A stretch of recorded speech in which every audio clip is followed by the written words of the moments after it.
YouTube, my name is Jack, and today we are going to reprise a topic that I discussed earlier this year about scheduling ritual, about the ways that secular and sacred calendars can overlap or diverge, and how we navigate that as pagans.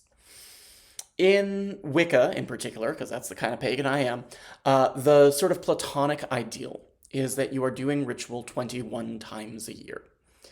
So there's this idea that you do ritual for the 8 Sabbats, right? The solstices, the equinoxes, and then the halfway points in between them, as well as for every full moon of the year. And people have this notion that there are 13 full moons in a year. There usually aren't. Usually there are 12. The average amount of time that it takes for a full lunation is 29 and a half days. And when you lay that out on a 365-day year, typically you get 12 full moons in a year, unless things line up exactly right. But every now and then it happens. But I think people like to say 13 full moons in a year because it sounds witchy. People like the number 13 when it comes to witchcraft. Regardless, so there's this kind of Platonic ideal that you have 8 Sabbats, 13 full moons, and that brings us up to a total of 21 rituals in a year. And realistically, that's not something that most covens do, either because you might have times where a full moon overlaps with a Sabbat, right? Like, if the full moon happens to be on August 1st, you're not going to do Lammas one night and then come back for ritual the very next night and do a full moon. I mean, maybe you are. I think most covens aren't.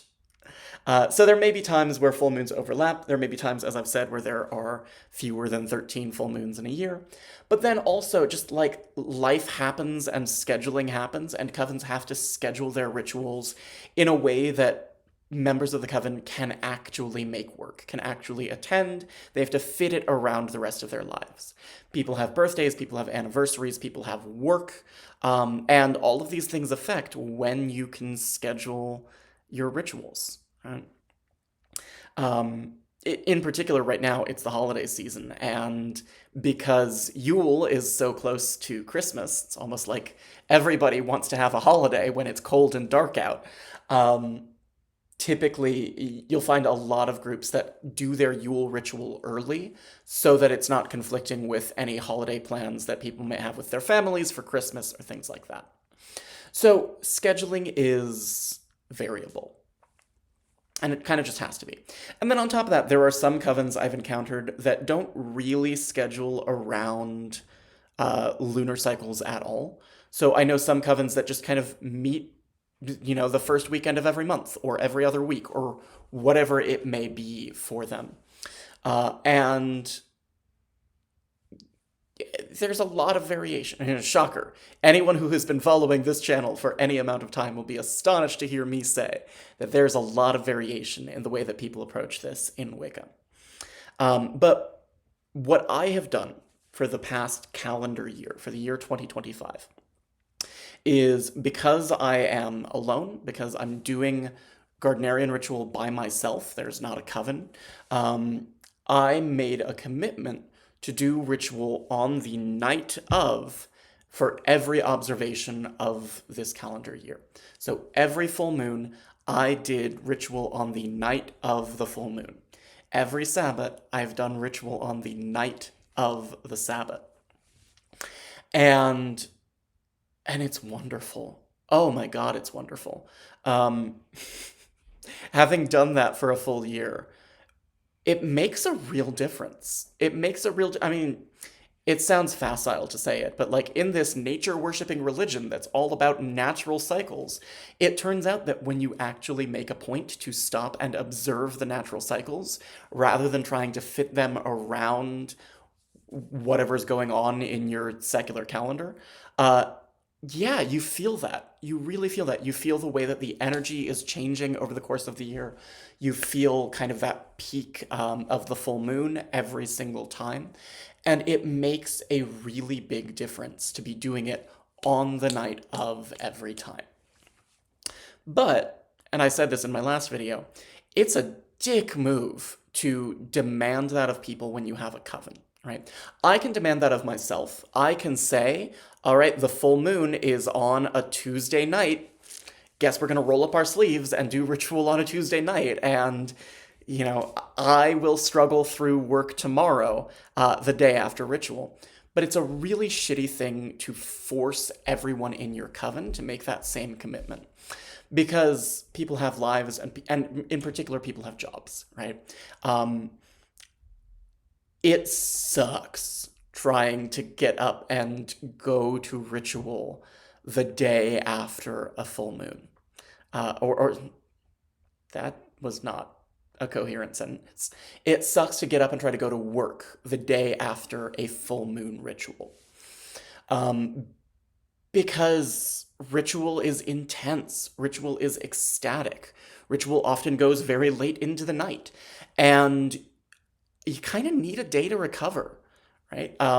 Just candidly, I've been to a lot of rituals. I've been to Gardnerian rituals, I've been to non-initiatory rituals, and a thing that I say to people in my Seekers group, candidly, nothing knocks me flat on my ass the way that initiatory Gardnerian ritual does.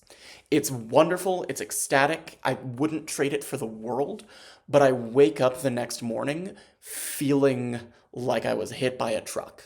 Because the ritual itself is so intense that you come down from that and you're just like, you just want to lie in bed all day and eat tortilla chips. Like, that's the vibe. People talk sometimes about circle hangover or energetic hangover, and that really is what it feels like, right? It feels like you had a wild night out, you had a transcendent out-of-body experience, and now you're crashing back into your body, and you need time to recover. And it's really hard the day after an intense ritual to get up and go to work and be functional and be chatty with people and like do everything that you do in a normal workday. Because all you want to do is be at home and lie in bed and eat tortilla chips. And you just I don't think it's okay to ask that of other people. Or, I mean, maybe you can ask that if you're in a situation where people are able and willing to say no if it doesn't work for them. But one of the things about initiatory covens, they're hierarchical. And I think there's a certain extent to which, the coven leaders make the schedule and other people are usually expected to show up. There are exceptions there, right? But, by and large, the coven leaders, at least in a lot of the covens that I've encountered, the coven leaders are setting the schedule. And there may be some input taken from other people, right? People may say, oh no, I can't do that night, that's my anniversary or whatever, and things may get moved around a little bit. But if you have a coven leader who's insisting on doing ritual on the night of the full moon every night, I think that's a situation where it's hard for members of the coven to say, hey, actually, I really can't do, I can't handle going to work the next day. So, I don't know. I said this in my previous video. I find it very frustrating that I have to work my sacred calendar around a calendar that kind of purports to be secular, but is actually very much a Christian calendar, right?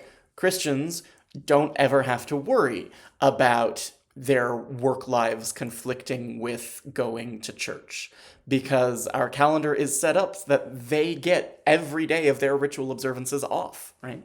Next week, I get Christmas Eve and Christmas off from work. I didn't ask for them off. They're just holidays. And I don't have to go into work on the, holy day of the birth of the deity in Christianity. I don't get Imbolc off. I don't get the winter solstice off. I don't get the spring equinox off. I find it very frustrating being a member of a minority religion and trying to navigate structuring my religious life around a dominant Christian culture. And ultimately, that's kind of just me whining, but, I think it's real. So I'm really glad that I did this experiment in 2025 of doing ritual on the day that it's sort of officially supposed to be every single time. It was incredibly rewarding. It was incredibly magical. It deepened a lot of my craft and a lot of my practice. Probably in the coming year, I'm going to go back to uh, organizing things on weekends because there were some full moons where it was a Wednesday and I was tired, and it was really hard to force myself to follow through and to do the ritual because it was the day. But I wish that I lived in a world where I could conveniently and easily schedule ritual on the days that it was actually supposed to be done because it makes a really big difference. It makes a lot more of a difference than I had thought it was going to when I started this experiment at the beginning of the year. So who knows? Um, every year, I try to set a magical project for myself. So this year, this was my project to do ritual on the day of every single time.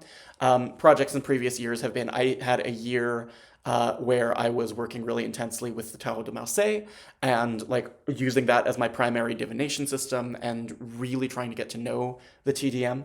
TDM still eludes me. It's a really hard system if you're coming out of like a Rider-Waite-Smith mindset. And I'm still doing some work with that in the background, but a lot of it is background work because a lot of it is just constantly going back to the drawing board and starting over and starting over and starting over. And every time I start over, I sort of feel like that new iteration is getting me closer to being able to work effectively with that deck, but it's a long process.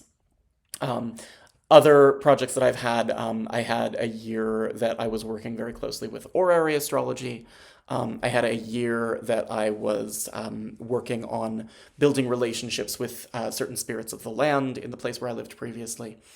So I like to have a project magically for every year. I don't really know yet what my project is going to be for 2026. I have a couple of thoughts, but I haven't really landed on anything. But for this year, doing ritual on those dates was my priority, and it was wonderful, and I'm so glad that I did it. And also, oh God, I'm so tired. So that's all I have. For all of you who are watching, I hope you have a wonderful solstice. Merry Christmas if you celebrate it, and a Happy New Year. And I will probably not have another video up before the end of the year. So in case I don't, I'll see you in January. Bye.